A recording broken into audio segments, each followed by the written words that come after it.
Hello, in this video we will be talking about statistical topics and Excel functions. The subtopics involve measures of location, measures of variability, associations between variables, and data cleansing. The first subtopic being covered is measures of location. We will be discussing mean, mode, median, and geometric mean. Mean is also known as average. It is a measure of central tendency in statistics. It is calculated by summing up all the values in a dataset and dividing by the total number of values. Example of mean. We will look at an example question. What is the average amount of time per week that students in this class spend studying? In a class full of 10 students, each student studies for a different period of time. First, we will add the hours spent studying, which is 49. We will divide 49 by how many students there are in the class, which is 10. So 49 divided by 10 is 4.9. That is the average time spent studying for this class. Mode represents the value that appears most frequently in a dataset. We will use the previous question to answer this question. We will start by sending out the data to make it more easier for us. Once we have our data laid out clearly, we will look at the most common number, and for this question is 4.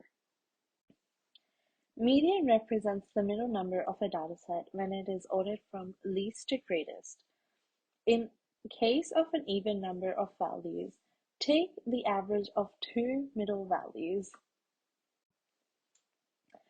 First, average the values in the dataset in ascending order if we haven't done so. If the number of values in the dataset, n, is odd, the median is the middle value. If the number of values in the dataset is even, in this case for us, the median is the average of the 2 middle values, that is 4.5. Geometric mode is generally used for values that get multiplied together. In this case, all of our numbers have been multiplied together, that equals 1,451,520. From this, we take this root 6 so that it gives us 4.1. The second subtopic is measures of variability. The topics involved are range, variance, and standard deviation. Range is easy to calculate because all you have to do is subtract the maximum value by the minimum value. In this case, maximum is 9 and the minimum is 1. To find the range, we subtract 9 by 1, that gives us 8. So the range is equal to 8. Variance is a measure of how spread out the values in a dataset are around the mean. Standard deviation is the square root of the variance, and it helps to determine the amount of difference between the two numbers.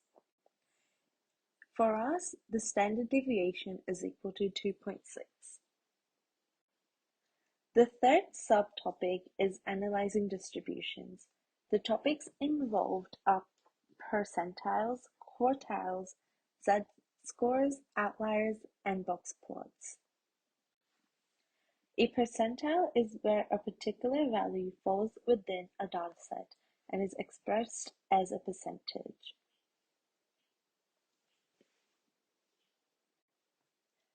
Outliers are the percentiles that divide the data into 4 parts: Q1, Q2, and Q3.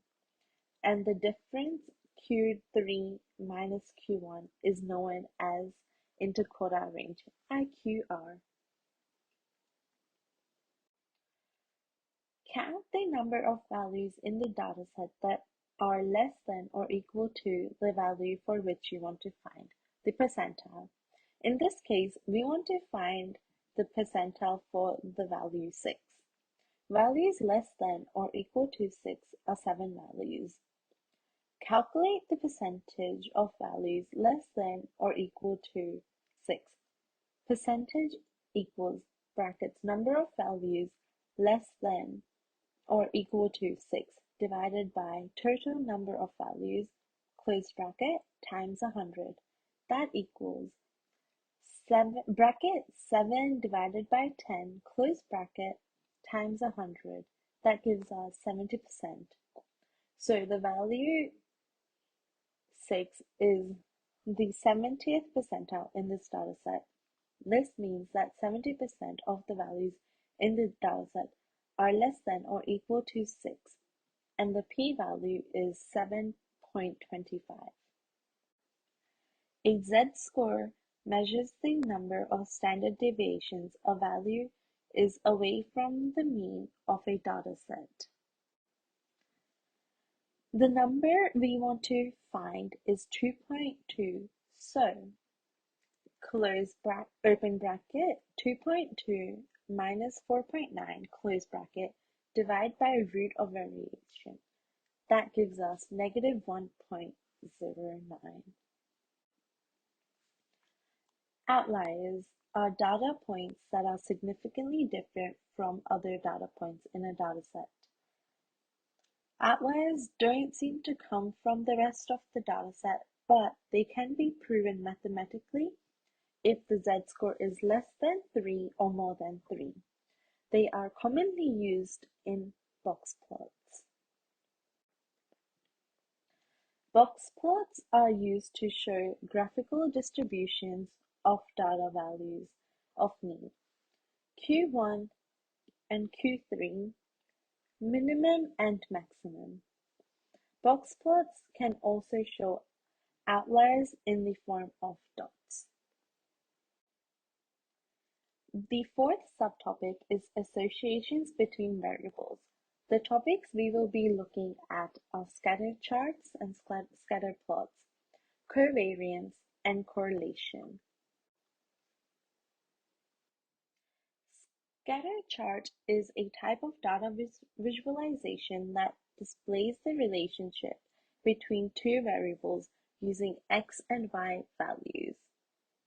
This can show us the direction of the relationship, whether it is a positive or negative relationship, the shape of the relationship, and the strength of the relationship, whether it's a strong or weak correlation.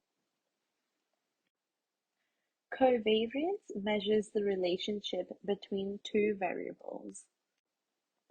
Correlation is a statistical measure that quantifies the strength and direction of the linear relationship between two variables.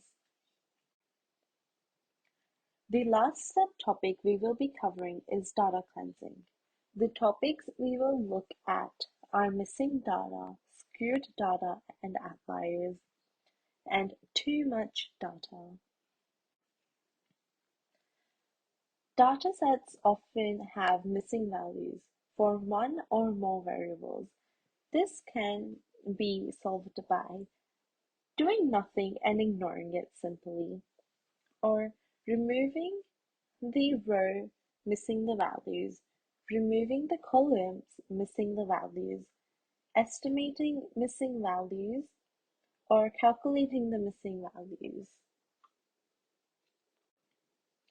Skewed data refers to a distribution where the values are not symmetrically distributed around the mean.